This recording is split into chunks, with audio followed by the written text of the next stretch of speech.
আসসালামু আলাইকুম প্রিয় অষ্টম শ্রেণীর শিক্ষার্থী বন্ধুরা, আশা করি সবাই ভালো আছো। এই ভিডিওতে আমি তোমাদের গণিত বইয়ের 138 নম্বর পৃষ্ঠায় দেখো একটি দলগত কাজ আছে। এই কাজটি তোমরা কিভাবে খুব সহজে সমাধান করবে সে বিষয়টি নিয়ে আলোচনা করবে। শুরুতে শিক্ষার্থী বন্ধুরা, আমি মোহাম্মদ ইমরান রশিদ তোমাদের সবাইকে স্বাগত জানাচ্ছি এবং এই চ্যানেলটিতে সাবস্ক্রাইব করার জন্য রিকোয়েস্ট জানাচ্ছি, কারণ এই চ্যানেলটিতে তোমাদের পাঠ্যবইয়ের বিভিন্ন অংশের বিভিন্ন ভিডিওগুলো নিয়মিত আপলোড করা হয়। শিক্ষার্থী বন্ধুরা, 138 নম্বর পৃষ্ঠায় যে সমস্যাগুলি আছে এই সমস্যাগুলো সমাধান করার জন্য তোমাদের প্রথমে ঢাল বা স্লব সম্পর্কে একটু আইডিয়া নিতে হবে। তো ঢাল বা স্লব আসলে তেমন জটিল কোনো কিছুই না।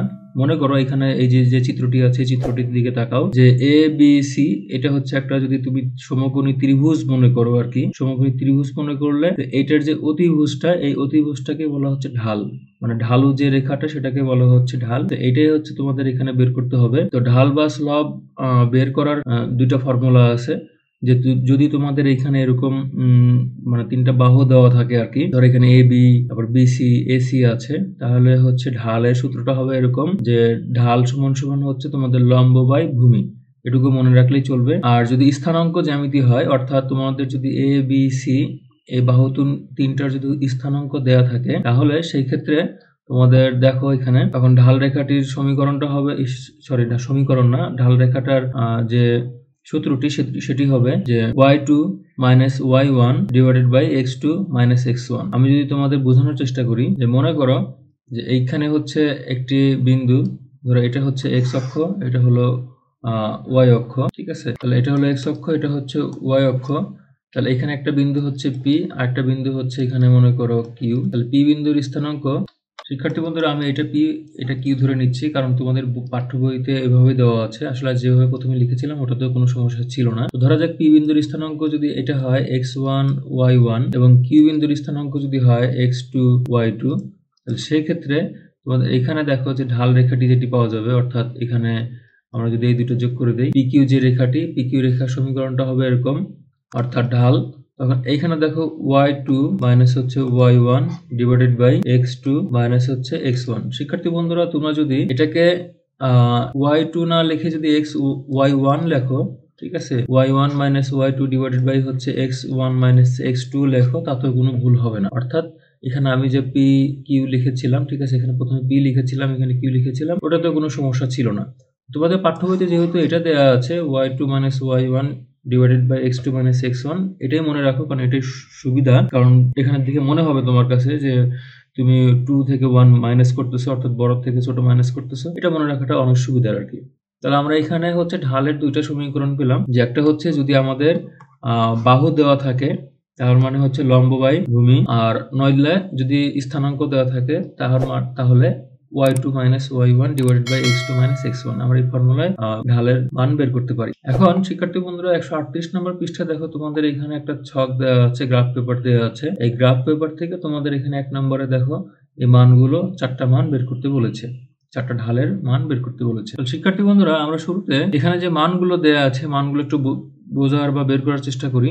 আমাদের এখানে দেখো এক্স এর মান যেটি, এস এর মান যেটি দেওয়া আছে, এস বিন্দুর স্থানাঙ্ক, তাহলে এস দেখো এখান থেকে কয় ঘর আছে, 3 ঘর, আর এখান থেকে আছে 2 ঘর, তার মানে এস এর মান হচ্ছে 3 2, এবং a1 যেটি রয়েছে, এই a1 এর মানটি হলো এই পর্যন্ত যদি আমরা দেখি 1 2 3 4 5 6 7 8 9 10 11 12, আর এদিকে হচ্ছে 1 2 3 4 5 6, তাহলে 12 6। তাহলে শিক্ষার্থী বন্ধুরা, আমরা কিন্তু খুব ইজিলি এখন হচ্ছে 1 নম্বরে যেটি আছে সেটি মান কিন্তু বের করতে পারি। তাহলে গ্রাফ পেপার হতে এস বিন্দুর স্থানাঙ্ক 3 2 এবং a1 বিন্দুর স্থানাঙ্ক 12 6।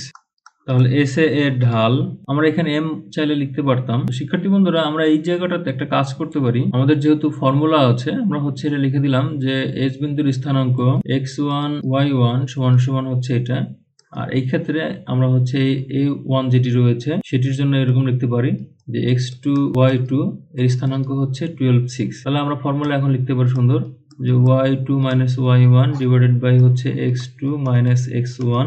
এখন আমরা যদি মানগুলো বসিয়ে দেই, যে y2 এর মান হচ্ছে 6, y1 এর মান হচ্ছে 2, অনুরূপভাবে x2 এর মান হচ্ছে 12 এবং x1 এর মান হচ্ছে 3। তো শিক্ষার্থী বন্ধুরা, এখানে আমরা দেখতে পাচ্ছি যে এটা যদি আমরা মাইনাস করি তাহলে কত হচ্ছে 4 উপরে লবে, আর নিচে হচ্ছে আমাদের 9। তাহলে এটাই হচ্ছে আমাদের এস এর রেখার যে ঢাল, সেটি হলো 4/9। শিক্ষার্থী বন্ধুরা, এটি হচ্ছে এখানকার প্রথম যে 1 নম্বর প্রবলেমটি, ক নম্বরে যে প্রবলেমটি রয়েছে সেটির সমাধান।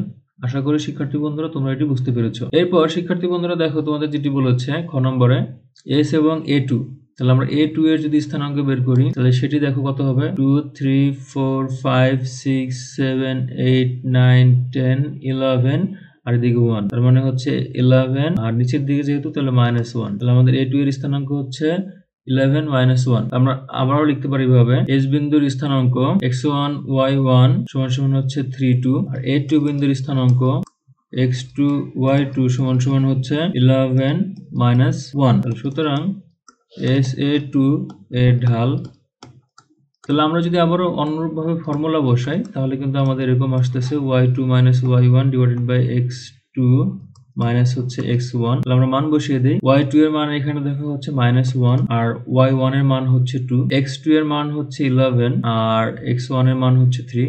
তাহলে আমাদের লবে হচ্ছে কত -3 আর হরে হচ্ছে কত 9, সরি শিক্ষার্থী বন্ধুরা 8 হবে আমাদের এখানে, 11 থেকে 3 মাইনাস করলে 8।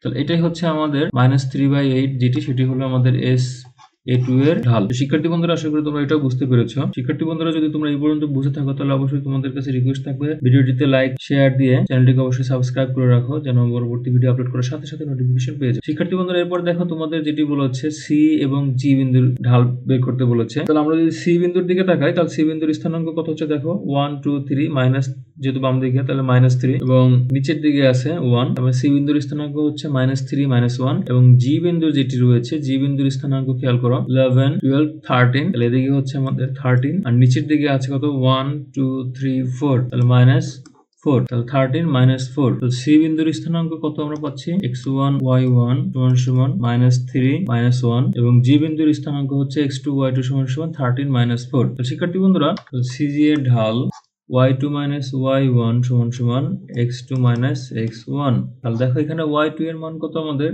-4 আর y1 এর মান হচ্ছে আমাদের -1, x2 এর মান কত 13 আর x1 এর মান কত আমাদের -3। আমরা হচ্ছে এই মাইনাস গুলো ব্র্যাকেট দিয়ে লিখে দিলাম। তাহলে -4 মাইনাসে +1 13 মাইনাসে +3, তাহলে এখানে কত হচ্ছে আমাদের উপরে দেখো লবে -3 আর হরে হচ্ছে +16।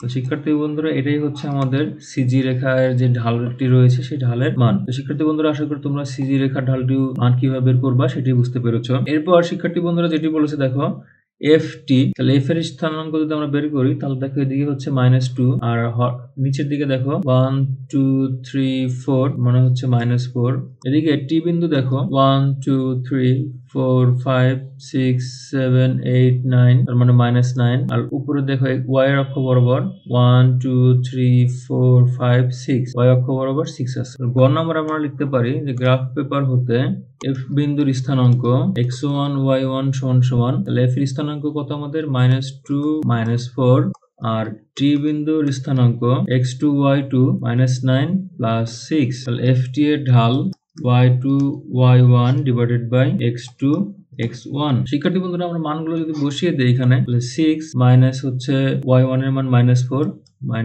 আর x2 যেটি রয়েছে সেটি হচ্ছে -9 -2। তাহলে শিক্ষার্থী বন্ধুরা আমরা যদি এখানে মানগুলো এখন গুণ করে দেই, এখানে দেখো মাইনাসে +4 -9 মাইনাসে +2। এখন আমরা যদি হচ্ছে লবে যোগ করে দেই তাহলে 10 আর নিচে দেখো হরে -7। তো শিক্ষার্থী বন্ধুরা এটাই হচ্ছে তোমাদের এফটি এর যে ঢাল সেই ঢালটি। আশা করি তোমরা হচ্ছে এখানকার 1 নম্বরে যে প্রবলেমগুলো ছিল সেই সবগুলো প্রবলেমের সলিউশন তোমরা বুঝতে পেরেছো। 1 নম্বরে কিন্তু আমরা 4 জোড়া বিন্দুর সংযোগ রেখার ঢাল বের করেছি। তোমরা এখানে পরবর্তীতে 2 নম্বরের জন্য কি করবা যে কোনো 3 জোড়া বিন্দু, অর্থাৎ তোমরা হচ্ছে এই যে টিএইচ আছে, টিবিএ আছে, ঠিক আছে, এলআর আছে, সিএফ আছে, এরকম হচ্ছে যে কোনো 3 জোড়া বিন্দুর স্থানাঙ্ক বের করবা। যেহেতু আমরা 1 নম্বরে 4 জোড়া বিন্দুর স্থানাঙ্ক বের করেছি, তো আশা করছি আমি যে তোমরা বাকি 3 জোড়া বিন্দুর স্থানাঙ্ক, 3 জোড়া বিন্দুর যে ঢাল সেটা তোমরা খুব সহজেই বের করতে পারবে। তারপরে যদি তোমাদের বুঝতে অসুবিধা হয় তোমরা আমাকে অবশ্যই কমেন্ট সেকশনে জানাও, আমি ইনশাআল্লাহ পরের ভিডিওতে চেষ্টা করব 3 জোড়া বিন্দুর সংযোগ রেখা ঢাল দিয়ে দেওয়ার জন্য। ভালো থেকো সবাই, আল্লাহ হাফেজ, আসসালামু আলাইকুম।